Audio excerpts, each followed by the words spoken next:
அதிகாரம் இறைமாட்சி. கொடையளி செங்கோல் குடியோம்பல் நான்கும் உடையானாம் வேந்தற்கொழி. பொருள்: தேவைப்படுவோருக்கு தேவையானவற்றை கொடுப்பது, எதிர்க்கட்சியினரிடமும் இனிதாய் பேசுவது, நீதி விளங்கும் ஆட்சி செய்வது, மக்களை பாதுகாப்பது, இவை நான்கையும் உடையதே அரசுகளுக்கு விளக்கு போன்றது. வணக்கம். மக்கள் யார் பக்கம் நிகழ்ச்சியை வழங்குவதற்காக ஹேமா ராகேஷ். தமிழகத்தில் சட்டமன்ற தேர்தல் களம் சூடுபிடித்திருக்கு. தமிழகத்தில் இருக்கிற அனைத்து அரசியல் கட்சிகளும் தேர்தலை சந்திக்க தயாராயிட்டு வருது. யார் யாரோட கூட்டணி வைக்கலாம், கடந்த தேர்தல்கள்ல கூட்டணி கொடுத்த பலன்கள் எல்லாம் இந்த தேர்தலில் எடுபடுமா போன்ற கேள்விகளும் கட்சிகள் மத்தியில இருக்கத்தான் செய்யுது. இந்த தேர்தல்ல நிச்சயம் தங்களுடைய இருப்பை தக்க வைக்கணும்னு சில கட்சிகளும் இந்த தேர்தல்ல பெரும்பான்மையான இடங்கள்ல வெற்றி பெற்று முதல்வரா ஆகணுங்கிற கனவும் பல பேர்கிட்ட இருக்கு. இந்த இடத்துல முக்கியமா ஒரு விஷயத்தை நினைவுபடுத்த வேண்டியிருக்கு. கடந்த 2014 நாடாளுமன்ற தேர்தலின் போது வாக்குப்பதிவு முடிந்ததும் தந்தை தொலைக்காட்சி மூலமா எக்ஸிட் போல் ரிசல்ட்ஸ் கொடுத்திருந்தோம். தந்தை தொலைக்காட்சி அப்போது கொடுத்த தேர்தலுக்கு பிந்திய கருத்து கணிப்புல தமிழக கட்சிகளுடைய வெற்றி வாய்ப்புகளை கிட்டத்தட்ட நெருக்கமான அளவுல கணிச்சிருந்தோம். இதுவரை யாருமே கொடுக்காத முடிவுகளை நம்ம தான் கொடுத்திருந்தோம். அதுல அதிமுக 29 தொகுதிகளை கைப்பற்றும்னோ, திமுக 5 தொகுதிகளை கைப்பற்றும்னோ, பாஜக 6 தொகுதிகளை கைப்பற்றும்னு சொல்லியிருந்தோம். அதே போலவே 37 தொகுதிகளை அதிமுக கைப்பற்றியது, பாஜக 1 தொகுதியை கைப்பற்றியது. நாடாளுமன்ற தேர்தலுக்கே நெருக்கமான முடிவுகளை கொடுத்த தந்தை தொலைக்காட்சி 2016 தமிழக சட்டமன்ற தேர்தல் முன்னோட்டத்திற்கான களத்தில் எப்போது இறங்கிடுச்சு. கடந்த 5 மாதமா 234 சதுரங்க வேட்டை அப்படிங்கிற நிகழ்ச்சியில தமிழகத்தின் பெரும்பாலான தொகுதிகளை அலசி ஆராய்ஞ்சு ஒவ்வொரு தொகுதியிலும் என்ன பிரச்சனைகள் இருக்கு, கடந்த தேர்தல்கள்ல அந்த பிரச்சனை தொடர்பா என்ன வாக்குறுதிகள் கொடுக்கப்பட்டது, அதெல்லாம் முறையா நிறைவேற்றப்பட்டதா, ஒருவேளை அது நிறைவேற்றப்படலன்னு சொன்னா இதற்கு அந்த தொகுதி சட்டமன்ற உறுப்பினருடைய பதில் என்ன அப்படிங்கறத விரிவா நம்ம பார்த்திருக்கோம். சுட சுட தமிழக அரசியல் களத்தில் கட்சிகள் தங்களுடைய பணிகளை தொடங்க இந்த தேர்தலின் கதாநாயகர்கள், அதாவது தமிழக மக்கள் யார் பக்கம் அப்படிங்கறதுதான் $1 மில்லியன் கேள்வி. இதுதான் இந்த நிகழ்ச்சியுடைய சுவாரஸ்யமே. தமிழக அரசியல் கட்சிகளுடைய தேர்தல் பயணம் தொடங்கி நட்சத்திர வேட்பாளர்கள், கூட்டணி நகர்த்தல்கள், கருத்து கணிப்புகள், தமிழக அரசியல், திரைக்கு முன்னால் திரைக்கு பின்னால் என ஒவ்வொரு நாளும் இந்த நிகழ்ச்சியில பல அம்சங்களை விரிவா பார்க்க போறோம். இனி நிகழ்ச்சிக்குள்ள போகலாம்.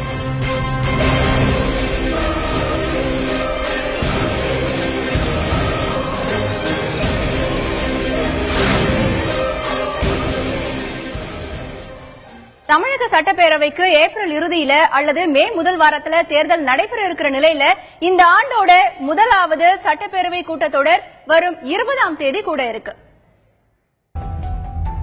ஒவ்வொரு ஆண்டும் ஆளுநர் உரையுடன் சட்டப்பேரவை தொடங்குவது மரபாகும்.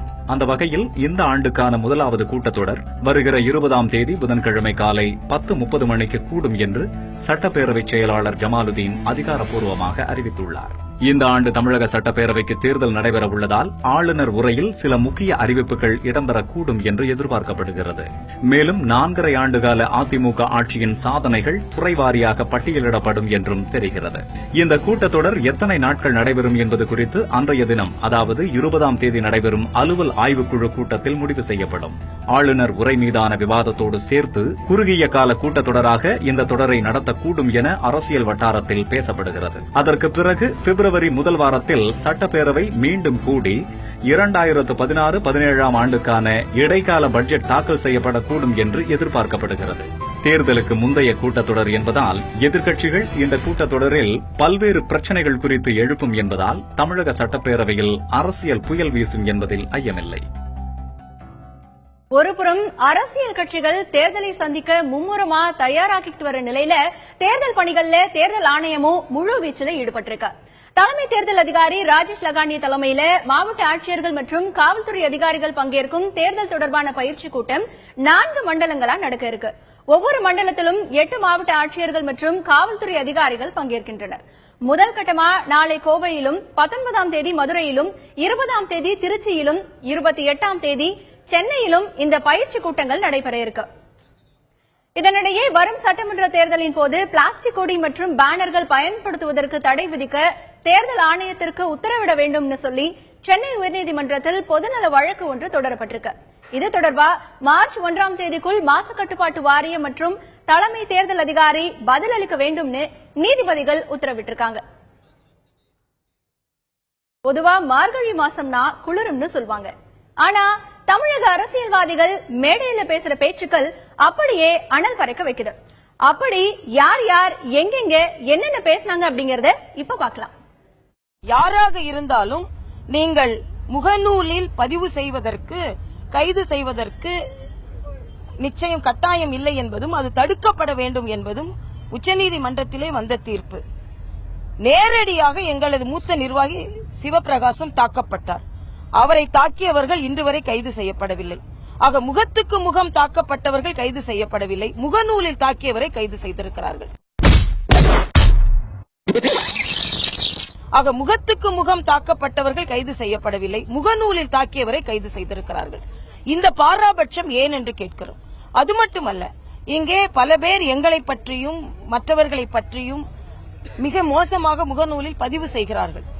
ஆக இன்று அவர் செய்த ஒரு பதிவிற்காக மட்டுமே அவரை கைது செய்திருப்பது கருத்துக்கு கருத்து மோதல் இருக்கலாம். நான் கேட்கிறேன், கருத்து சுதந்திரம் என்று குரல் ஒலிக்கும் அத்தனை பேரும், குரல் எழுப்பும் அத்தனை பேரும் எங்கே சென்றார்கள்? இது ஒரு வகையில் கருத்து சுதந்திரம் தான். அதனால் கருத்துக்கு எதிர்கருத்து மோதல் இருக்கலாம். ஆனால் அவரை கைது செய்து காவலில் அடைக்கும் அளவிற்கு இது ஒரு பாராபட்சமான முடிவு. இந்த பாராபட்சமான தன்மைதான் தமிழக காவல்துறையிடம் இருக்கக்கூடாது என்பது எங்களது கோரிக்கை.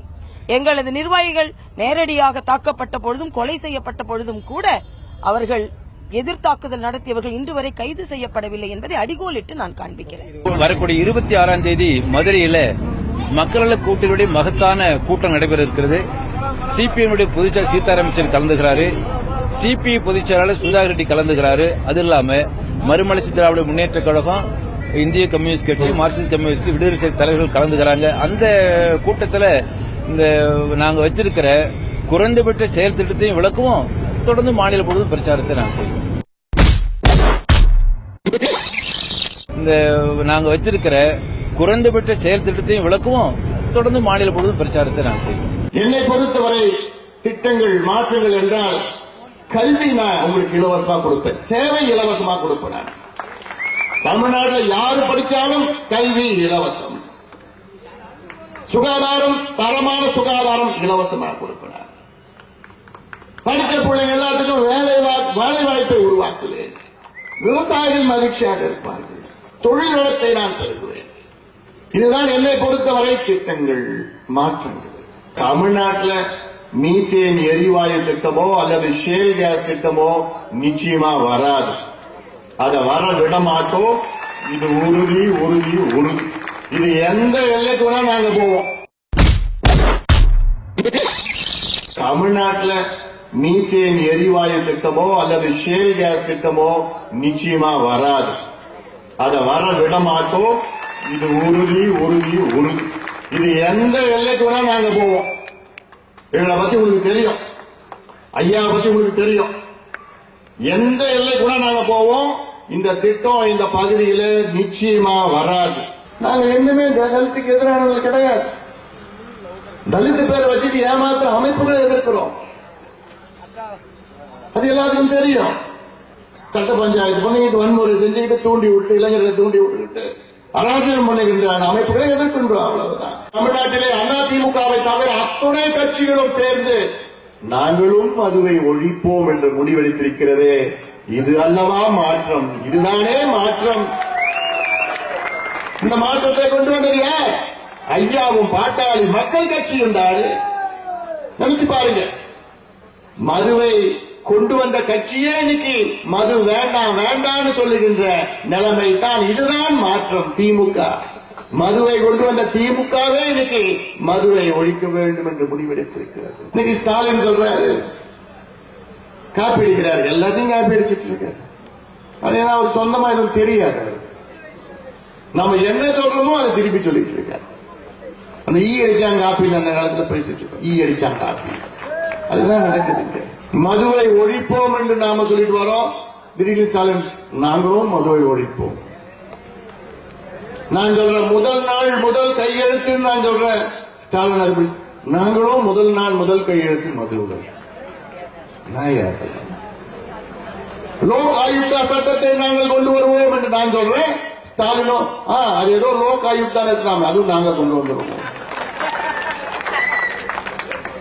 சேவை உரிமை சட்டத்தை நாங்கள் கொண்டு வருவோம். Right to public services act நாங்கள் கொண்டு வருவோம். அவர் இன்னும் சொன்னாரு அதை நாங்கள் கொண்டு வந்துருவோம்.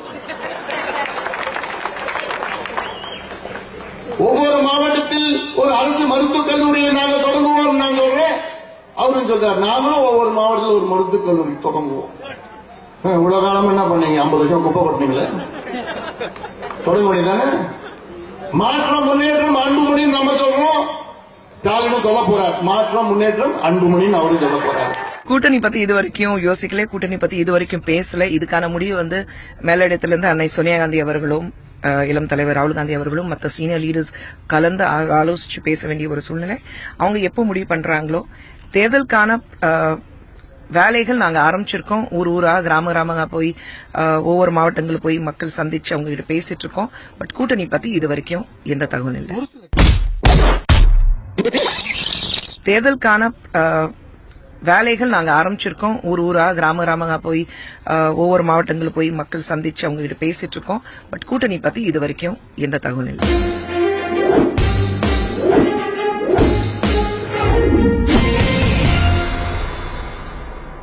ஜல்லிக்கட்டுக்கு அனுமதி கொடுத்த விவகாரத்தில் பாஜக அரசியல் ஆதாயம் தேட முயற்சிப்பதா கூறப்படுவது பற்றி அரசியல் தலைவர்களுடைய கருத்துக்களை இப்ப கேட்கலாம். சட்டமன்ற தேர்தல் 2016ஆம் ஆண்டு தேர்தல் தேதி இன்னும் அறிவிக்கவில்லை. ஆனால் கடந்த ஆண்டு ஜனவரி மாதம் 13ஆம் தேதி நான் டெல்லியிலே பாரத பிரதமர் அவர்களை சந்தித்த பொழுது எதேச்சியாக அது பொங்கலுக்கு முதல் நாளாக இருந்த காரணத்தால் நான் முன்னதாகவே உங்களுக்கு தமிழ்நாட்டின் சார்பாக பொங்கல் வாழ்த்துக்களை தெரிவித்துக் கொள்கிறேன் என்று சொல்லி அப்போதே அவரிடத்தில் நான் சொன்ன கருத்து, தமிழ்நாட்டு பொங்கல் என்பது 3 நாட்கள். முதல் நாள் போகி, அது பழையன கழிதல் புதியன புகுதல். 2ஆம் நாள் கதிரவன் வழிபாடு. 3ஆம் நாள் மாடுகளுக்கு பூஜை செய்வது. மாடு என்பது கோபூஜை அல்ல, கோபூஜை நாடு முழுவதும் இருக்கிறது. தான் வளர்க்கின்ற காளைகளை அவன் பூஜை செய்வான். இந்த விவசாயி அல்லது நம்முடைய தமிழன் முதல் நாள் எந்த காளைக்கு பூஜை செய்கிறானோ அந்த காளையா மறுநாள் சித்திரவதை செய்வான். ஜல்லிக்கட்டு இல்லாமல் பொங்கல் என்பது முழுமை அடைவதில்லை. The Pongal is not completed without jallikattu என்று தெளிவாக சொன்னேன்.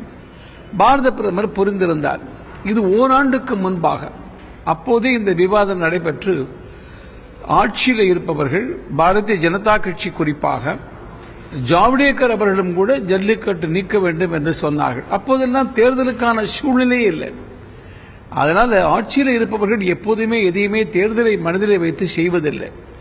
மக்கள் எதை விரும்புகிறார்களோ, எது நியாயமோ, எது நல்லதோ அதை செய்ய வேண்டும் என்பதற்காகத்தான் ஆட்சியில் இருக்கிறது. அந்த வகையில் தமிழக மக்களது உணர்வை புரிந்து கொண்டு இவருடைய பாரம்பரியமான பண்பாடான அவருடைய வெளிப்பாடாக இருக்கிற ஜல்லிக்கட்டு அது தடை நீக்க வேண்டும் என்று முயற்சித்தோம். நான் கூட இன்னொன்றையும் சொன்னேன். குஜராத்திலே பட்டம் விடும் விழா என்பது எப்படி உங்களுக்கு அடையாளமோ அதுபோல் எங்களுக்கு இந்த பொங்கல் அதில் ஜல்லிக்கட்டு என்பது ஒரு அடையாளம், ஒரு விளையாட்டு என்று நான் குறிப்பிட்டிருந்தேன். அதனால இதற்கும் ஆட்சி தேர்தலுக்கும் சம்பந்தம் இல்லை. ஆனால் ஒரு அரசியல் கட்சி தேர்தலை சந்திக்கும் பொழுது இது அதற்கு பலன்படுமானால் நல்லது தானே. அதாவது 18 மாதங்களாக நரேந்திர மோடி அவர்கள் ஏராளமான நல்ல திட்டங்கள் செய்திருக்கிறார்கள். இது எதுவுமே தமிழ்நாட்டு தேர்தலை முன்வைத்த அல்ல. ஆனால் தேர்தலை சந்திக்கும் பொழுது எதிர்க்கட்சி மோசம் அல்லது ஆளுகின்ற கட்சி தவறு செய்து விட்டார்கள் மாற்றுங்கள் என்று எதிர்மறையாக பிரச்சாரம் செய்வதற்கு பதிலாக எங்களிடத்தில் சரக்கு இருக்கிறது. நாங்கள் ஆட்சிக்கு வந்தபோது என்னென்ன செய்தோம் என்று பட்டியலிட்டு சொல்வதற்கு பல அம்சங்கள் இருக்கிறது. அதில் ஒரு அம்சம் உங்களது உணர்வை மதிப்படுத்தி எங்கள் ஆட்சி தான் ஜல்லிக்கட்டுக்கான தடை நீக்குதுன்னு சொல்வோம். அதில் தவறு இல்லையே. நான் கூட விளையாட்டாக சொன்னேன். இதே போல ஒரு கேள்வி, இது அரசியல் லாபத்திற்காக செய்யப்பட்டதா என்று கேட்டபோது ஒரு அரசியல் கட்சி எதிலுமே லாபம் அடையத்துக்கு முயற்சிக்குத்தான் செய்யும். செய்யப்பட்டது என்னமோ அரசியல் லாபம் கருதி அல்ல. ஆனால் தமிழ்நாடு பாரதிய ஜனதா கட்சி லாபம் அடைவதற்கு முயற்சி செய்யத்தான் செய்யும். நாங்கள் உங்களுக்கு மாடு பிடிப்பதற்கு அனுமதி பெற்று தந்தோம், எங்களுக்கு நாடு பிடிக்க அனுமதி தாருங்கள் நாங்கள் கேட்கத்தானே செய்வோம்.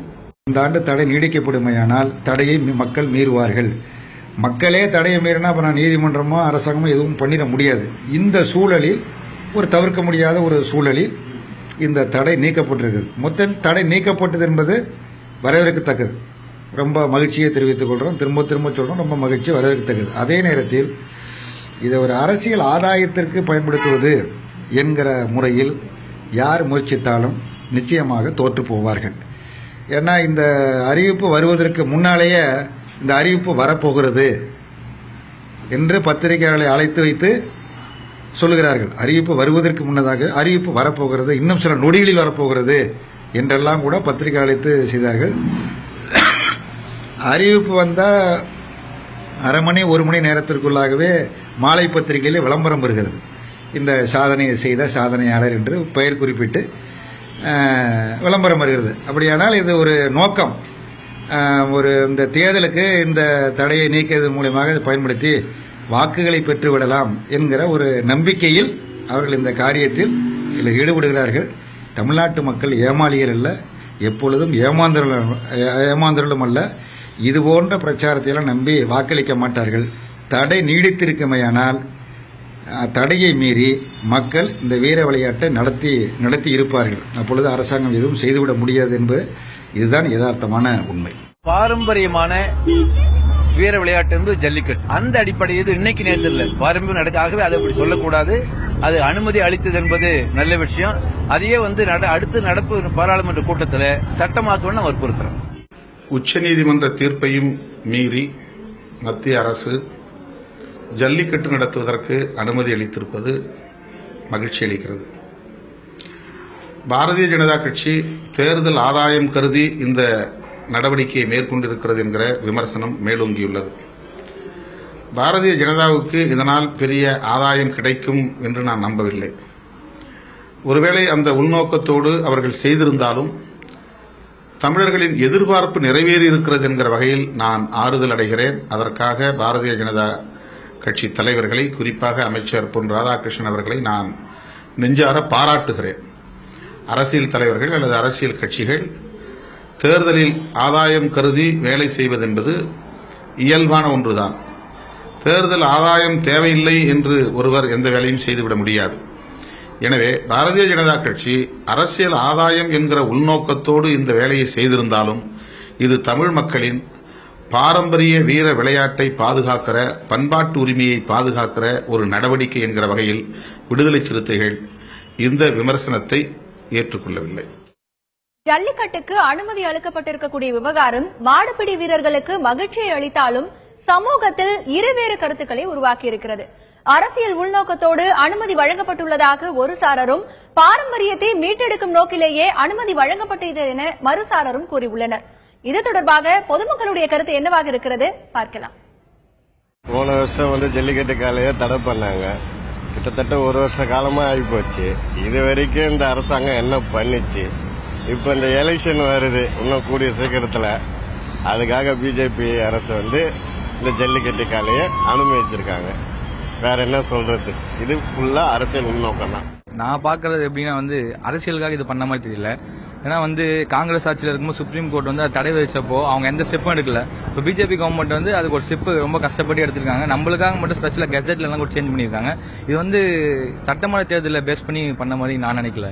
இதை தமிழருடைய கலாச்சாரத்தை பாதுகாக்கணும்னு சொல்லிட்டு மத்திய அரசு தீவிரமா முயற்சி பண்ணி நம்மளுடைய பாரம்பரியத்தை காப்பாற்றணுன்றதுக்காக மாத்திர மாதிரி நான் நினைக்கிறேன். இல்ல எந்த ஒரு பொலிட்டிக்கல் கெயினும் இருக்க மாதிரி எனக்கு தெரியல. தமிழகத்தை இன்னும் 4 மாசத்துல தேர்தல் நடைபெறுவது அதுக்கான வியூகமா இருக்க இருக்கு. ரெண்டாவது இங்க இருக்கிற பாரதிய ஜனதா அது கொஞ்சம் வலுப்படுத்தலாம், தமிழ் மக்களுடைய ஓட்டுகளை வங்கி சேகரிக்கலாம்ன்ற ஒரு எண்ணமாக இருக்கலாம். எனக்கு தெரிஞ்சு தமிழகத்தில் நடக்கிற இந்த வீர விளையாட்டுகள்லாம் வடநாட்டுக்கு அந்த அளவுக்கு தெரிய வேண்டிய வாய்ப்புகள் இல்லை. இங்க இருக்க பாஜக தலைவர்கள் போய் அங்க இதை வழங்கினாக்கா நம்மளுடைய கட்சிக்கு ஓட்டு வங்கிக்கு சேரும் அப்படின்ற ஒரு நல்ல எண்ணம் கூட இருக்கலாம். கண்டிப்பா இது அரசியல் கண்ணோட்டத்தில் நீங்க பார்க்க கூடாது. ஏன்னா கடந்த 2-3 வருஷமா இந்த பிரச்சனை நம்ம தமிழ்நாட்டில் ஓடிட்டு இருக்கு. அதாவது 2000-3000 வருஷம் பாரம்பரிய ஜல்லிக்கட்டு விளையாட்டை காங்கிரஸ் ஆட்சியில் இருக்கிறப்ப சுப்ரீம் கோர்ட் தடை விதிச்சிச்சு. அதுக்கப்புறம் காங்கிரஸ் கவர்மெண்ட் அதுக்கான எந்தவித நடவடிக்கையும் எடுக்கல. இப்ப ஒரு 3-4 மாதமா அந்த பிரச்சனை கொஞ்சம் தீவிரமா இருந்திருக்கு.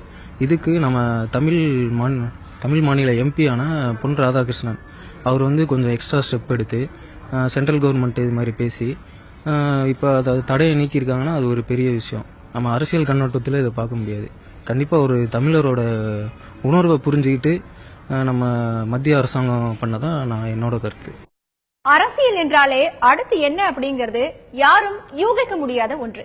இந்த சூழ்நிலையில என்னவெல்லாம் நடக்குது அப்படிங்கிற தகவல்கள் சுவாரஸ்யம் நிரம்பிவை. இந்த சுவாரஸ்யத்திற்கு சுவை கூட்டுகிறது இன்றைய அரசியல் கிசுகிசு. கொங்கு மண்டலத்துல கவுண்டர் சமூகத்துல செல்வாக்கோட இருக்கிற 3 பேர்ல இளையவர் ஒருத்தர் தன்னோட உள்ளூர் சமூக மக்களிடத்திலேயும் வெளிநாட்டு வாழ் மக்களிடத்திலேயும் நிதி திரட்டிட்டு வராராம்.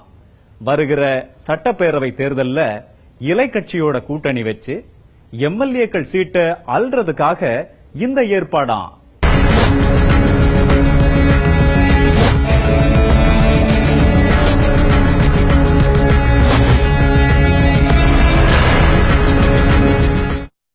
தமிழக அமைச்சரவையில் இடம்பெற்றிருக்கக்கூடிய கால்நடைத்துறை அமைச்சர் TKM சின்னையா பற்றி இன்னைக்கு நம்ம பார்க்க இருக்கோம்.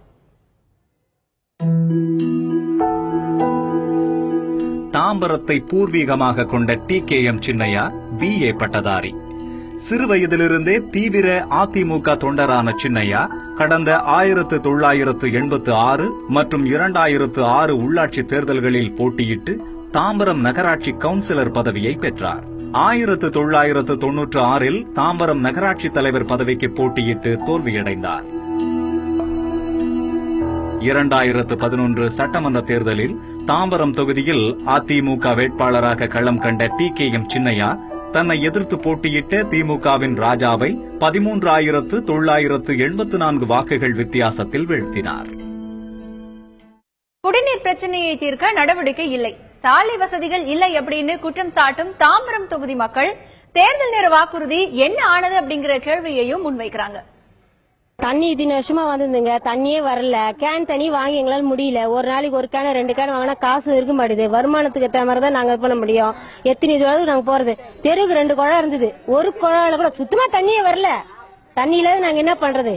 இவ்வளவு நாள் வந்த தண்ணி வரல, எதனால வரல, ஏன் வரல எங்களுக்கு தெரியல. அதுக்கு தண்ணி வரதுக்கு ஒரு நல்ல நடவடிக்கை எடுங்க, ஒரு நல்லது செய்யுங்க. எங்களுக்கு தண்ணி வரணும். மெயினா ஒரு 7 குழா தான் இருந்தது இந்த ஊர்ல. இப்பதான் அது 7 குழால நல்லா தண்ணி வந்தது. 40 வருஷமா வந்து இந்த தண்ணியில இப்போ 4 வருஷமா தண்ணியே வர்றது கிடையாது. குடிக்கிற தண்ணி இல்ல எங்களுக்கு. நாங்க எந்த தண்ணியை குடிக்கிறது? அந்த டேங்க் தண்ணியை எப்படி நாங்க உபயோகப்படுத்துறோம்? ஒரு உப்பு தண்ணி, போர் தண்ணி. நாங்க என்ன பண்ண முடியும்? தண்ணி முதல்ல எங்களுக்கு ஏற்பாடு பண்ணோம். நாங்க 5-6 கிலோமீட்டர் தாண்டி போய் தண்ணி எடுத்து வந்து குடிக்கிறோம். அதுக்கு என்ன வசதி இருக்கிறவங்க கேன் வாட்டர் வாங்குறாங்க, வசதி இல்லாதவங்க கேன் வாட்டர் வாங்கல. என்ன பண்ண முடியும்? வேளச்சேரி முடிச்சு மேம்பால இணைப்புன்றது திமுக ஆட்சியில் கொண்டு வரப்பட்ட பாலம். அது மக்கள் கருத்தை கேட்காமலே அந்த பாலத்தை வடிவமைச்சாங்க. அதுல பல்வேறு குறைபாடுகள் இருந்துச்சு. அதை மையப்படுத்தி மக்கள் போராட்டம் பண்ணாங்க. கிழக்கே மேற்கே துண்டிச்சிட்டீங்க இந்த பாலத்துல. சாதாரண மக்கள், எளிய மக்கள் போக முடியல, பாதசாரிகள் போக முடியல, ஹேண்டிகேப்ட் யாரும் கிராஸ் பண்ண முடியலன்னும் போது அப்ப வேட்பாளர் இப்ப இருக்கிற TKM சின்னையா அவர் என்ன வாக்குறுதி கொடுத்தாருன்னா, வணிகர்களுக்கும் பொதுமக்களுக்கும் இடையூறு இல்லாமல் சண்முக சாலையை அந்த மேம்பாலத்தை உடைச்சு நாங்க மாற்றி செய்யறோம்னு சொன்னாரு. ஆனா அது இதுவரைக்கும் செய்யல. அதுக்கான கோரிக்கையை மக்கள் தொடர்ந்து கொடுத்தாங்க. கொடுக்கும்போது இல்ல பேசியிருக்கோம், வந்திருக்கோம் அப்படின்ற மாதிரி தான் சொன்னாங்க. இப்ப வேறது தேர்தல் வரப்போகுது. இந்த 4 நாள்ல எதுவுமே செய்யல. இந்த 2 பெரிய மேஜர் இஷ்யூ இந்த சட்டமன்றத்தில் கொடுத்த வாக்குறுதி நிறைவேற்றாம இருக்கக்கூடிய இஷ்யூஸ் இது. நாங்க 5 வருஷம் ஆகுது. 5 வருஷம் ஆகுது, உங்களுக்கு தண்ணியே வரல. ரோடு சரியில்லாதனால லாரிங்க யாரோ தள்ளி லாரி எடுத்துன்னு வர மாட்டாங்க. எலெக்ஷன் அப்ப நாங்க எல்லாம் உங்களுக்கு செஞ்சு தரோம், 5 வருஷமா செஞ்சு தரோம் சொன்னாங்க. செஞ்சு கொடுத்ததா ஒண்ணும் தெரியல. ஃபர்ஸ்ட் செஞ்சு தரோம், நீங்க ஓட்டு போடுங்க சொன்னாங்க. நாங்க ஓட்டு போட்டோம், நம்பி ஓட்டு போட்டோம். எங்களுக்கு யாரும் ஒழுங்கா ரீசன் ஒழுங்கா இது பண்ணல. எங்களுக்கு ரோடு போட்டு கொடுங்க, தண்ணி வசதி செஞ்சு கொடுங்க. அதான் நாங்க கேட்டோம். 7 வருஷம் சரி இடம் கொடுத்து 7 வருஷமா எங்களுக்கு ரோடு வசதி செய்யறேன்னு சொல்றாங்க தவிர எதுவுமே செய்ய மாட்டேங்கிறாங்க. எலெக்ஷன் அப்போ நாங்க செய்யறேன்னு சொல்றாங்க தவிர எதுவுமே செய்யறது கிடையாது. இந்த ஏரியால நான் ஒரு 2000 பேருக்கு மேல இருக்கிறோம் இந்த ஏரியால. ஆனா இது வரைக்கும் எங்களுக்கு ரோடுன்ற வசதியே கிடையவே கிடையாது. பசங்க ஸ்கூல் பசங்க மேல கொண்டு சேத்துல சகதியில இறங்கி ஏறிதான் போயிட்டு இருக்காங்க. ரொம்ப கஷ்டமா இருக்கு எங்களுக்கு. நாங்க ஏற்கனவே ஒரு 1.5 கிலோமீட்டர் உள்ள போக வேண்டியதா இருக்கு, பஸ் ஸ்டாண்டுக்கும் வீட்டுக்குமே. எங்களுக்கு ரோடு வசதியே கிடையாது. சேத்துலயும் சகதிலையும் தான் நாங்க நடந்துட்டு இந்த மாதிரி அவசரப்பட்டு இருக்கோம். நாங்க 7 வருஷம் ஆகுது சார். இது வரைக்கும் ரோடு போட்டு தரேன்னு சொல்லிடுறாங்க. எலெக்ஷனுக்கு மட்டும் வருவாங்க. நாங்க ரோடு போட்டு தரோம், அதை செய்யறோம், இதை செய்யறோம்னு வந்து சொல்லுவாங்களே கண்டி அதுக்கப்புறம் யாருமே தலைவர் ஆகட்டும் யாருமே வந்து திரும்பியே பார்க்க மாட்டாங்க. நாங்க இப்படியேதான் குழந்தைங்களை சின்ன சின்ன குழந்தைங்களா வச்சுக்கிட்டு ரோடு இல்லாம தண்ணி சேத்துலயும் சங்கத்திலயும் இன்னமும் கஷ்டப்பட்டு தான் இருக்கோம். 7 வருஷமா கஷ்டப்படுறோம். நாங்க ரொம்ப கஷ்டப்பட்டு இருக்கோம். தண்ணியில மேல இந்த வருஷம் இன்னும் ரொம்ப தண்ணியில அவஸ்தப்பட்டு இருக்கோம். இன்னமும் ரோடு இல்ல, குண்டும் குழிமா கல்லு இதுலதான் நடந்துட்டு இருக்கோம். நாங்க பசங்க ஸ்கூல் போறதுக்கு எல்லாத்துக்குமே ரொம்ப கஷ்டமா இருக்கு சார். எங்களுக்கு எதுவுமே வசதியே இல்ல இன்னும் எங்களுக்கு. இனி தமிழகத்தோட முக்கிய நிகழ்வுகள் தொடர்பா அரசியல் கட்சி தலைவர்கள் வெளியிட்டிருக்கக்கூடிய அறிக்கைகளை பார்க்கலாம்.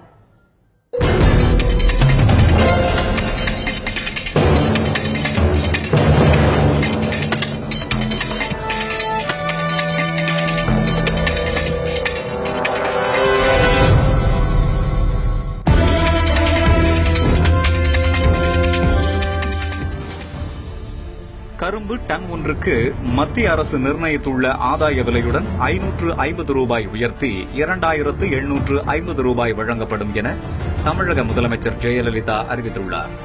கரும்பு மகசூலில் தமிழ்நாடு இந்தியாவிலேயே முதல் மாநிலமாக திகழ்வதாகவும் அறிக்கையொன்றில் முதலமைச்சர் தெரிவித்துள்ளார்.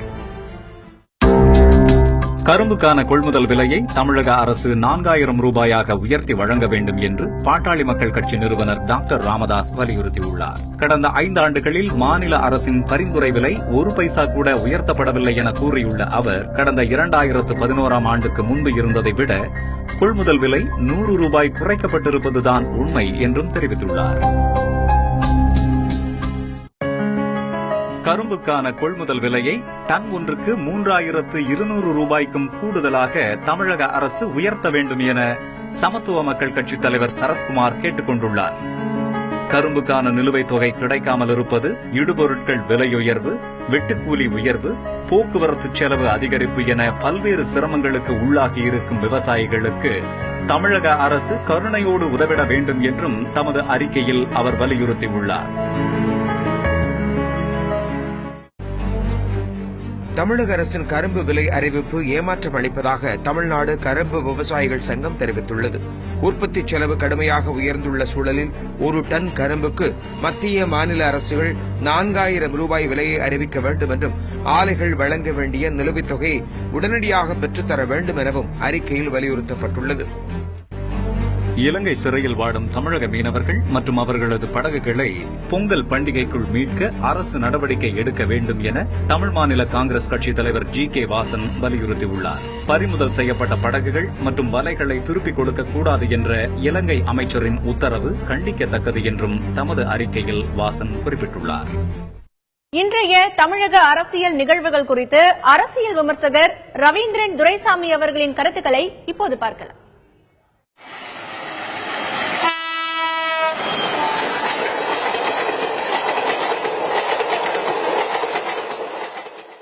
இந்த ஆட்சியில் கடைசி சட்டமன்ற கூட்டத்தொடர் இம்மாதம் 20ஆம் தேதி கூடுகிறது. அந்த கூட்டத்தொடரில் இடைக்கால பட்ஜெட் சமர்ப்பிக்கப்படும். அதன் பின்னர் பொது தேர்தலுக்கு பிறகு மே மாதத்துக்கு பிறகு அமையவிருக்கும் சட்டசபையில் தமிழகத்தில் யார் முதல்வராக வீற்றிருப்பார்? திமுக கழக தலைவர் கருணாநிதியா, அதிமுக பொதுச் செயலாளர் ஜெயலலிதா என்பதற்கான தீர்ப்பை மக்கள் அளிப்பார்கள். இதுவரை தமிழகத்தில் 1989ஆம் ஆண்டிலிருந்தே திமுக அதிமுக இரண்டுமே மாறி மாறி ஆட்சி அமைத்துள்ளன. இந்த முறை அதேபோல் ஆட்சி மாற்றம் நிகழுமா அல்லது இப்பொழுது ஆட்சியில் இருக்கும் அதிமுக ஆட்சியே தொடருமா என்பதற்கான விடை மே மாதம் மக்கள் அளிப்பார்கள். அதன் முன் நடக்கும் கடைசி சட்டசபை கூட்டத்தொடர் இது. அகில இந்திய சமத்துவ மக்கள் கட்சி தலைவர் திரு சரத்குமார் அவர்கள் அனைத்து இந்திய அண்ணா திமுகவுடன் தனது கட்சியின் கூட்டணி தொடரும் என கூறியுள்ளார். இவர் 2009ஆம் ஆண்டு மக்களவைத் தேர்தலில் 4 மக்களவைத் தொகுதிகளில் போட்டியிட்டு சுமார் 1 லட்சம் வாக்குகளை பெற்றிருந்தார். அந்த வாக்குகளின் அடிப்படையில் 2011இல் இவருக்கு அதிமுக அணியில் 2 இடங்கள் வழங்கப்பட்டுள்ளன. மீண்டும் அவர் அதிமுக அணியில் இடம்பெற தனது விருப்பத்தை தெரிவித்துள்ளார். இவரது வாய்ப்பு எப்படி அமையும் என்றால், திமுக அணியில் விஜயகாந்த் இணையும் பட்சத்தில் சரத்குமார் கட்சி சிறிய கட்சியா இருந்தாலும் கூட அதனை எதிர்கொள்வதற்கு அதிமுக போன்ற கட்சிகளுக்கு சரத்குமார் போன்றவர்கள் ஒரு தேவையான சக்தியாக இருப்பார்கள். குறிப்பாக பிரச்சாரம் என்ற அடிப்படையில் கூட அவர் ஒரு தேவையான சக்தியாக இருப்பார். முல்லைப் பெரியார் அணை பகுதியில் கேரள அரசு நிறுவியுள்ள காவல் நிலையத்தை அகற்ற தமிழக அரசு நடவடிக்கை எடுக்க வேண்டும் என்று டாக்டர் ராமதாஸ் அவர்கள் வற்புறுத்தியுள்ளார். இந்த பிரச்சனையில் டாக்டர் ராமதாஸ் மிகவும் ஈர்ப்புடனும் முழு மூச்சாகவும் செயல்பட்டு வருகிறார். குறிப்பாக அவரது கட்சிக்கு கேரளாவில் கிளைகள் இல்லை. கேரளாவிலும் தமிழகத்திலும் இல்லாமல் தமிழகத்தில் மட்டுமே செயல்பட்டுக் கொண்டிருக்கும் கட்சிகள் முல்லை பெரியார் விஷயத்தில் தமிழகத்தில் நலனுக்காக முழுமையாக போராடிக் கொண்டிருக்கின்றன. அந்த வகையில் பாமகவின் போராட்டமும் முழுமையாகவே இருக்கிறது. கல்யாணராமன் என்ற பாஜக பிரமுகர் முகநூலில் இட்ட பதிவு தொடர்பாக இரு மதங்களுக்கிடையில் பிரச்சனையை உருவாக்கும் என தமிழக அரசு அவரை கைது செய்துள்ளது. அதற்காக தமிழக பாஜக தலைவர் டாக்டர் தமிழிசை சவுந்தரராஜன் அவர்கள் கண்டனம் தெரிவித்துள்ளார். இந்த விஷயத்தில் கருத்து சுதந்திரம் பற்றி பேசும் முற்போக்காளர்கள் மௌனமாகவே இருக்கிறார்கள். உண்மையிலே கல்யாணராமன் பேசிய கருத்துக்கள் கைது செய்வதற்கு உகந்ததா இல்லையா என்பதை பற்றி பேசாமல் பல முற்போக்கு சிந்தனையாளர் என்று கூறுபவர்கள் மௌனமாகவே இருக்கின்றனர். சட்டமன்ற தேர்தலில் பலமான கூட்டணி அமைப்போம் என தமிழக பாஜக தலைவர் டாக்டர் தமிழிசை சவுந்தரராஜன் அவர்கள் கூறியுள்ளார்கள். 2014 மக்களவைத் தேர்தலிலே அவர்கள் அமைத்த கூட்டணி பலகீனமான கூட்டணி தான். தமிழகத்தில் தேசிய ஜனநாயக கூட்டணி வாஜ்பாய் தலைமையில் இதைவிட பெரிய வெற்றிகள் எல்லாம் பெற்றிருக்கின்றன. மேலும் இப்பொழுது அவர்கள் அமைத்த கூட்டணியே சிதறுண்டு போயிருக்கிறது. இந்த சூழ்நிலையில் பாஜக தலைமையில் ஒரு கூட்டணி, அதிலும் பலமான கூட்டணி என்பதெல்லாம் டாக்டர் தமிழிசை சவுந்தரராஜனின் பகல் கனவாகத்தான் இருக்குமே தவிர நிச்சயமாக பாஜக தலைமையில் தமிழகத்தில் பலமான கூட்டணி அமையவே முடியாது. பாஜக ஒருவேளை வாய்ப்பு கிடைத்தால் ஒரு பலமான கூட்டணியில் இடம் பெறலாம். அதற்கான வாய்ப்புகள் சாத்தியக்கூறுகள் வரலாம். மக்கள் நல கூட்டணிக்கு தேமுதிக தலைவர் திரு விஜயகாந்த் வர வேண்டும் என மதிமுக பொதுச் செயலாளர் வைகோ அவர்கள் அழைப்பு விடுத்துள்ளார்கள்.